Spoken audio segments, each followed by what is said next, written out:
prophets have to be tested.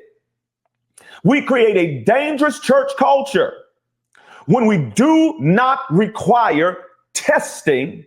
We do not require measuring. We do not require judgment on prophets. And we have allowed the prophetic to become the wild, wild west.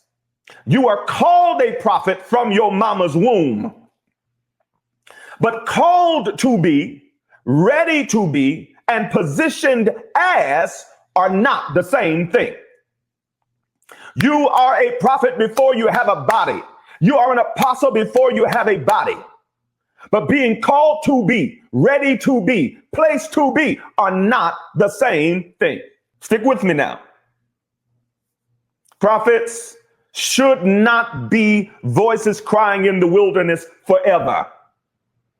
What about John the Baptist? John the Baptist was transitional. John the Baptist is an exception, not a rule. And John the Baptist is not in the church age. Now, I believe that there are periods in which God will take prophets and sit them in the wilderness to cry against the system.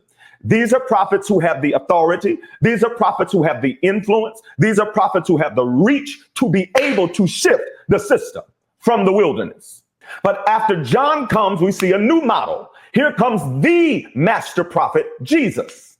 And he shifts the system, never leaving it. Jesus was not a Christian. He never practiced Christianity. He never left the faith that he was assigned in. He was a Jew, a practicing Jew. He kept the law. He kept the feast. He kept the Torah. It was his custom week after week to go and gather for the readings in the synagogue. He never left the system that he was called to confront. He was called to confront it. He was called to challenge it, but he never left it. Why? Because you cannot reform what you abandon.